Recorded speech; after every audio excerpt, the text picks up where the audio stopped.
বাংলাদেশে থাকেন, বাংলাদেশের মাটিতে থাকেন, কোন জেলার মানুষের সেন্টিমেন্ট কি, কোন জেলার মানুষ কোন কথা বললে কিভাবে রিয়াক্ট করতে পারে, এগুলো আপনারা জানেন না। আপনারা রাজনীতি অনেক দূরের কথা, আপনাদেরকে প্রাইমারি স্কুলে পাঠায় না। এরপরে তারা কি করলো? রাষ্ট্রীয় নিরাপত্তা বাহিনীর সহযোগিতা নিয়ে গায়ের জোরে রাষ্ট্রীয় বাহিনীর সাহায্য সহযোগিতা নিয়ে তারা সেখানে নিজেদের বাহাদুরি দেখানোর জন্য গোপালগঞ্জে গিয়ে তারা জোর জবরদস্তি করে একটা পরিস্থিতি তৈরি করলো। আপনারা মুজিববাদ হটাতে চান, বাংলাদেশে তো অনেক জায়গা আছে, ওইখানে গিয়ে কেন আপনাদেরকে গোলমাল সৃষ্টি করতে হবে? সেটাই আজকে জনগণের প্রশ্ন উঠেছে। এরা জানে নির্বাচন হলে তারা একটা দুইটা আসন পাবে কিনা তাদের কোনো ঠিক নাই। 1991 সালে ঢাকা শহরে জামাতে ইসলামের 7টি আসনের 7টিতে তারা জামানত বাজেয়াপ্ত হয়েছে। এই জামাত শিবির, এনসিপি এরা সব একই সূত্রে গাথা। তারা চায় না বাংলাদেশে একটা স্বাভাবিক সুস্থ নিরাপদ পরিবেশ বজায় থাকুক, যাতে করে তারা বলতে পারে নির্বাচনের পরিবেশ নাই, এবং আমরা যখনই কোনো ঘটনা ঘটে তারপরেই তাদের পাতি নেতাদের মুখে এগুলো শুনতে পাই। আমি একটা প্রতিজ্ঞা আপনাদের সামনে করতে চাই। আমাদের নেতা প্রথমে ডিসেম্বর বলেছিলেন, পরবর্তীতে বর্তমান অন্তর্বর্তীকালীন সরকার প্রধানের সাথে আলাপ আলোচনা করে আমরা জানতে পারি ফেব্রুয়ারিতে উনি রাজি হয়েছে। উনি রাজি, আমরা রাজি। এই ফেব্রুয়ারি থেকে যদি একদিনও পেছানোর চেষ্টা করে এই সরকারকে 1 ঘন্টা আমরা রাখবো না। আরে ভাই, আপনারা কারা? আপনারা অন্তর্বর্তীকালীন সরকার, আপনাদের ম্যান্ডেট কি? কিছুই না। আপনারা কোন বিপ্লবী সরকার না, আপনারা সেটা গঠন করতে ব্যর্থ হয়েছেন। বর্তমান সংবিধানের আলোকেই আপনারা একটা সাংবিধানিক সরকার, সেটা সুপ্রিম কোর্টের রেফারেন্স নিয়ে গঠিত করা হয়েছে। অতএব এখন এসে যদি আপনারা সংবিধান পরিবর্তন করতে চান, পিআর পদ্ধতি করতে চান, এগুলা বাংলাদেশের জনগণ মানে না, মানবে না। পিআর পদ্ধতি মানে কি আমি জানবোই না, আমি কাকে ভোট দিচ্ছি, কিন্তু এমপি পাঠাই দিলে কেন্দ্র থেকে। এইসব বন্ধ করেন। আমি আবারও বলছি, বাংলাদেশ জাতীয়তাবাদী দল বিএনপি একটি গণতান্ত্রিক রাজনৈতিক দল। আমরা দীর্ঘদিন লড়াই সংগ্রাম করেছি শুধুমাত্র একটা সুস্থ সঠিক নির্বাচন ব্যবস্থার জন্য। কেন এই নির্বাচন ব্যবস্থা? যাতে করে বাংলাদেশে যখন রাষ্ট্র ক্ষমতার পরিবর্তন হবে সেটা যাতে একটা শান্তিপূর্ণ প্রক্রিয়া হয়। এই শান্তির জন্য আমরা লড়াই করেছি, সংগ্রাম করেছি। আমাদের ইলিয়াস আলী চৌধুরী আলম গুম হয়েছে, বহু ছাত্রের তারা ক্রসফায়ারের শিকার হয়েছে, শত শত হাজার হাজার গুম হয়েছে, এবং আমরা এই গত 24-এর গণঅভ্যুত্থানে আমাদের 140-এর উপরে শুধুমাত্র ছাত্র দলের ভাইয়েরা জীবন দিয়েছে। এইসব আমরা যখন 5 তারিখের পরে এই ধরনের কথা উঠলো, আমাদের কাছে মনে হয় নাই যে এটা কৃতিত্ব নেওয়ার কিছু আছে। আমরা মনে করেছি এই আন্দোলনটা ছিল আমাদের ইমানি দায়িত্ব। বাংলাদেশকে একটি স্বাধীন সার্বভৌম রাষ্ট্র হিসেবে গড়ে তোলার জন্য আমরা আমাদের দায়িত্ব পালন করেছি। কৃতিত্ব নেওয়ার কিছু নাই এখানে। আমরা আবারও বলতে চাই, আমাদের যে অভীষ্ট লক্ষ্য সেখানে আমরা এখনো পৌঁছাই নাই। এখন আমরা গণতন্ত্রের জন্য লড়াই করছি। আপনারা মিষ্টি কথায়, সুন্দর কথায় ভুলবেন না। আপনারা দেখছেন প্রতিনিয়ত নতুন নতুন ঘটনা তৈরি করা হচ্ছে, দেশকে অস্থিতিশীল করা হচ্ছে।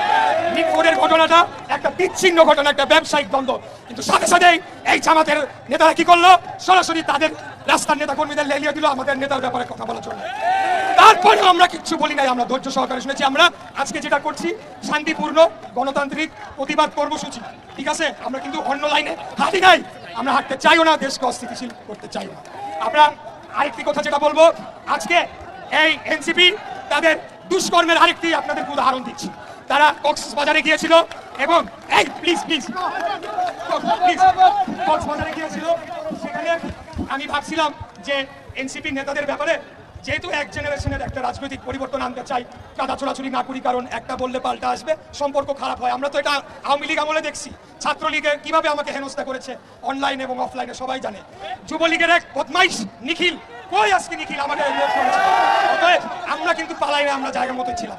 তাই আমি বলবো, এই যে আজকে আমি বাধ্য হয়ে বলতে হচ্ছে, নাসিরউদ্দিন পাটোয়ারি নামের এক বেয়াদব, একটা বদমাইশ ছেলে, সে তার মুখের কোনো লাগাম নাই, সে যা ইচ্ছা তাই বলে যাচ্ছে। সে শুরু থেকে সে কথা বলে যাচ্ছে আমাদের নেতা সম্পর্কেও, বারবার সে বিরূপ মন্তব্য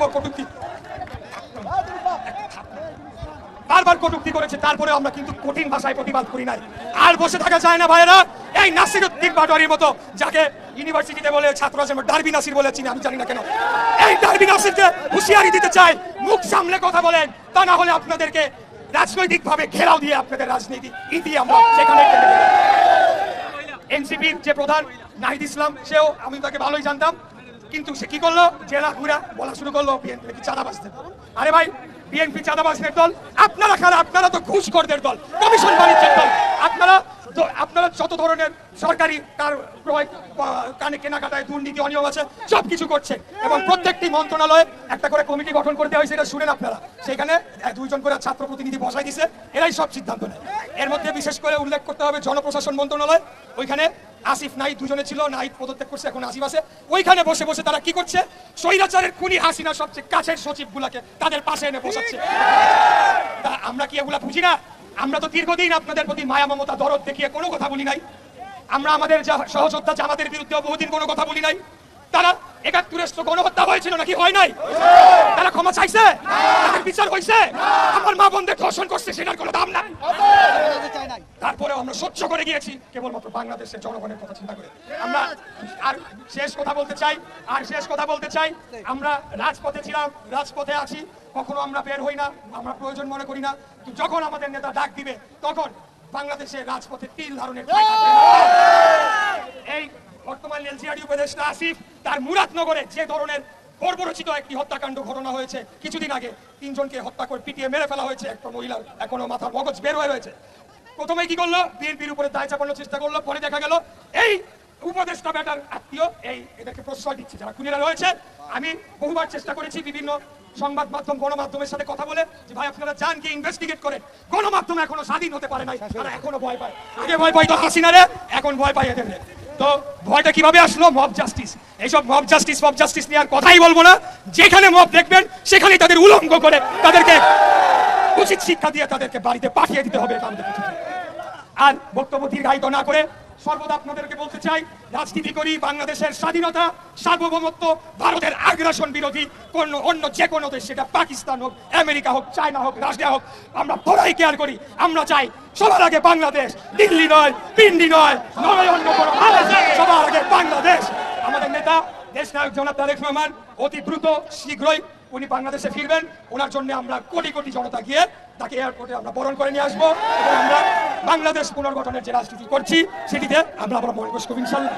আপনাদেরকে দেখে দাঁড়াও, তোমরা থামো না। আপনাদেরকে দেখে সেই স্বৈরাচার আমলের কিছু স্লোগান মনে পড়লো, ২-১টা স্লোগান দিয়ে শেষ করে দিতে চাই। ঠিক আছে, সবাই চুপ থাকেন, ঠিক আছে? চলো